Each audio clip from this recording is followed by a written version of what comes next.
Taong 2020, Year of the Rat. Taong doblado ang numero na ayon sa mga hula ay may hatid na swerte. Ngunit sa kabila ng mga hulang ito ay kabaligtaran ng mga pangyaring naganap. Ito ang taon kung saan ay hindi natin malilimutan dahil sa hatid nitong bangungot sa ating buhay. Enero pa lamang ng taon na ito ay sinalubong na tayo ng di magagandang balita. Una na dyan ang pag-aalboruto ng bulgang Taal. Pebrero, nagdeklara ng outbreak ng African Swine Flu sa Davao Occidental. At pagpatak nga ng Marso, dito na nga nagsimula ang pagkakaroon ng public health emergency sa ating bansa dahil sa pagkalat ng sakit na novel coronavirus o mas kilala sa tawag na COVID-19. For the novel coronavirus 2019-nCoV. Hindi ito ang unang beses na may kinaharap na pandemya ang daigdig. Bago pa man ang COVID-19, ay maraming beses nang sinubok ang katatagan ng tao upang harapin ang mga ganitong klase ng sakit. Sa videong ito, ating pagkwentuhan ang mga pandemic na pinagdaanan ng daigdig mula taong 1900 hanggang kasalukuyan. Kung bago ka pa lamang sa aking channel, ay huwag mo munang kalimutang mag-subscribe at i-click ang bell icon para lagi ka updated sa mga i-upload kong video. Sa channel na ito, gumagawa ako ng mga video na nagbabahagi ng mga kwento at impormasyon patungkol sa iba't ibang bagay na bahagi na ng ating buhay. Bago natin tuluyang pagkwentuhan o talakayin ang mga iba't ibang pandemyang kinaharap ng daigdig, atin munang alamin ang pagkakaiba ng pandemic at epidemic. Ang epidemic, ito ay tumutukoy sa pagkalat ng sakit sa isang partikular na lugar o rehiyon lamang. Samantalang ang pandemic ay ang pagkalat ng sakit sa isang mas malawak na lugar pang heograpiya tulad ng maraming bansa o kontinente at ito ay nakakaapekto sa malaking bilang ng populasyon. Ang 1918 Spanish Flu. Tandaan natin mga katanong, hindi ito nagmula sa bansang Spain. Bagkus, tinawag itong Spanish Flu dahil sa ang bansang Espanya noong mga panahong iyon ang unang bansa na nagbalita tungkol sa kumakalat na sakit. Noong mga panahong iyon ay kasalukuyang nagaganap ang World War I at ang mga bansang kabilang sa Allied Powers at Central Powers ay nagsagawa ng news blackout tungkol sa pandemyang nararanasan ng buong mundo upang mapataas at hindi maapektuhan ang moral ng bawat isa.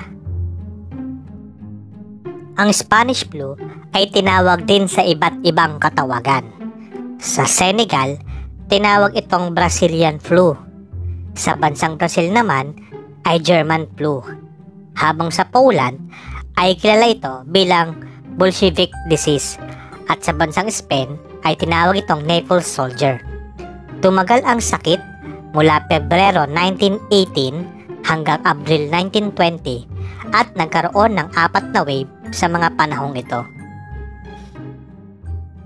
Tinatayang isa ito sa mga pinakamalalang sakit na lumaganap sa daigdig na kung saan ay nasa 500 milyon ang tinamaan at kumitil ng humigit kumulang na 50 milyong katao sa buong mundo. Ang kauna-unahang kaso ng Spanish Flu ay naitala sa Estados Unidos sa isang nagngangalang Albert Gitchell, isang army cook sa Camp Funston na isang training ground ng mga sundalong Amerikano na kabilang sa American Expeditionary Forces na ipinadadala sa ibang kampo, sa ibang lugar, gayon din sa ibang bansa. Sa paglipas ng mga araw sa loob ng kampo na kung saan ay naroon si Gitchell, 522 na katao ang naiulat na nahawa ng sakit. Katulad ng nararanasan natin sa kasalukuyang COVID-19, ay may mga sintomas din na ipinakikita ang mga taong nakaranas ng sakit na ito. Kabilang dito ang pananakit ng lalamunan o sore throat, pananakit ng ulo, at trangkaso. Ilan sa mga ipinatupad na paraan upang masugpo ang lumalaganap na sakit noon na Spanish flu ay may pagkakatulad sa ginagawa natin sa kasalukuyan. Nagkaroon ng social distancing, pinasara ang ilang mga pampublikong lugar tulad ng paaralan, sinihan, kapilya, simbahan, gayon din ay nilimitahan ang ilang mga public transportation. Pinagsuot ang mga tao ng face mask at ipinagbawal ang mass gathering. Ang ilang mga negosyo ay inutusang magbukas sa limitadong oras lamang. Pagdating sa larangan ng medisina noong mga panahong iyon, wala pang bakuna o anumang gamot na maaring magamit upang malunasan ang Spanish flu. Ang ginawa ng mga doktor noon ay nagrereseta sila ng aspirin bilang medikasyon upang mabawasan ang sintomas ng Spanish flu. Nagtapos ang pandemya sa natural na pamamaraan. Ang ilang na-infect ay namatay at ang ilan ay nagkaroon ng immunity sa sakit. Ang 1957 Asian flu, ang kauna-unahang pandemic na naitala sa silangang bahagi ng daigdig.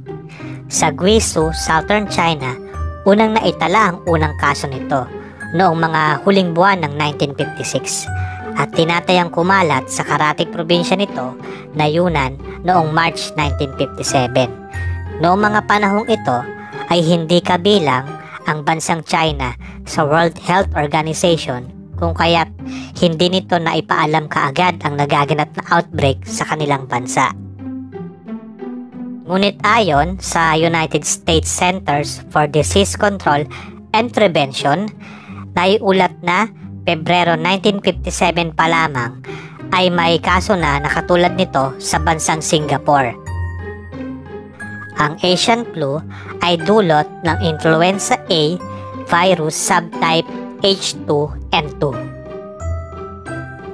April 17, 1957, nang kumalat na rin ang virus sa Hong Kong at libo-libong mamamayan nito ang nahawa ng sakit. At noong mga panahong din iyon ay may naitatala na rin kaso ng Asian flu sa mga karatig bansa ng China tulad ng Singapore, Taiwan at India. Milyon tao na ang naitalang nagkakasakit noong panahong ito at ito'y mabilis na kumakalat pa sa iba't ibang panig ng daigdig. Ayon sa mga ginagawang pag-aaral, noong panahon ding ito, delikado at nakamamatay ang kumakalat na virus sa mga matatanda, mga buntis, at may ibang iniindang karamdaman, partikular ang sakit sa puso at sakit sa baga. Sa bansang Amerika, sinasabing ang mga unang nahawa ng sakit na ito ay ang mga US Navy personnel dahil sa ang kanilang propesyon ay may kaugnayan sa pagpunta sa iba't ibang lugar, sa iba't ibang panig ng daigdig. Paano nagtapos ang pandemya na ito? Salamat sa isang napakahusay na doktor sa pamamagitan ng bakunang naimbento ni Dr. Maurice Hilleman, isang Amerikanong microbiologist, nasugpo ang pagkalat ng Asian flu. Maraming buhay ang nasagip sa tulong na rin ni Dr. Hilleman. Milyon-milyon bakuna ang ginawa upang masugpo ang pagkalat ng sakit. Ayon sa grupo ni Dr. Hilleman, ito ay isang bagong strain ng virus na kakaiba sa kumalat noon na Spanish flu. Milyong katao ang maaaring mamatay sa Amerika pa lamang kung hindi nakaimbento ng bakuna para dito.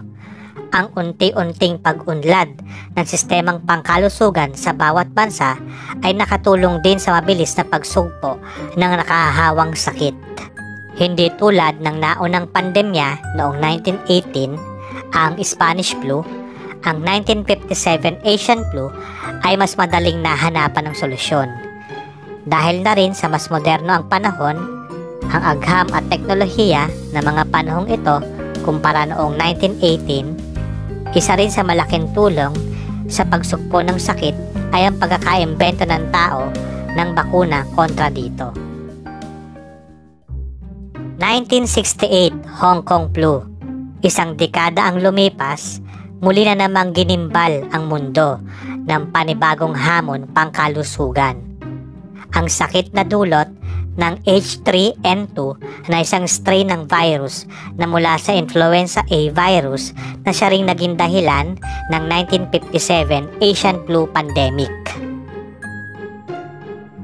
Ang H3N2 virus ay nabuo dahil sa tinatawag na antigenic shift o pagsasama ng dalawang virus upang makabuo ng panibagong uri nito. Unang naitala ang kaso nito noong July 13, 1968 sa British Hong Kong. May mga posibilidad na sinasabing sa mainland China unang nagkaroon ng outbreak bago pa man maitala ang kaso sa Hong Kong. At sa kasagsagan nga ng outbreak ay tinatawag din ito na Mao flu o Mao Zedong flu. Sa katulad na taon, nakakita na rin ng kaso nito sa Pilipinas, India, Australia at maging sa Europa. Nakapagtala na rin ng kaso sa Amerika na kung saan sinasabing ang mga sundalong Amerikano ang naging carrier nito na galing sa Vietnam War. 4 na buwan nang matuklasan ang nasabing kumakalat na sakit, nagkaroon muli ng bakuna sa tulong ni Dr. Hillman at ng kanyang grupo. Matatandaan na si Dr. Hillman din ang may likha ng bakuna na kung saan ay ginamit upang masupo ang 1957 Asian flu. Nakatulong din ang immunity ng mga tao sa sakit. Kasama na rin dito ang mga naimbentong antibiotic na ginamit upang malunasan ang secondary bacterial infection na dala ng virus, ang COVID-2019. Sa kasalukuyan, laganap sa daigdig ngayon ang sakit na dulot ng Severe Acute Respiratory Syndrome Coronavirus 2 o mas kilala sa tawag na COVID-2019. Unang nakapagtala ng kaso sa Wuhan, China, partikular sa seafood market nito. Ayon sa mga eksperto, ang COVID-19 ay isang uri ng zoonotic virus o nagmula sa hayop na pinaniniwala ang nagmula sa paniki. Sa kasalukuyan, habang ginagawa ang video na ito, ay nakapagtatala na ng humigit 123 milyong kaso ng COVID-19 sa buong mundo at tinatayang nasa 2.7 milyong katao na ang namamatay dito. Katulad ng ilang pandemyang nagdaan, ayon sa mga pag-aaral, ang taong may sakit na COVID-19 ay maaaring makapanghawa sa pamamagitan ng ubo at pagbahing. Maging sa pakikipag-usap sa taong may sakit nito ay maaaring magdulot din ng pagkahawa. Masasabi kong pinago nito ang pamumuhay nating mga tao. Noong nakarating ang sakit sa Pilipinas, nagsagawa ang pamahalaan ng lockdown na nagdulot ng pangamba sa lahat. Nagkaroon ng panic buying, isinara ang paaralan, mall at ilang pang establishmento, ipinagbawal din ang religious gathering, ang ilang public transport ay sinuspinde, ibinatigil ang ilang negosyo at tanging mga essential services lamang ang pinahintulutang magpatuloy na magbukas. Ito ay ilan lamang sa mga hakbang na ginawa upang maiwasan ang hawaan. Sabi nga ni Kim Chiu sa kanyang kanta, "Bawal lumabas, oh, bawal lumabas."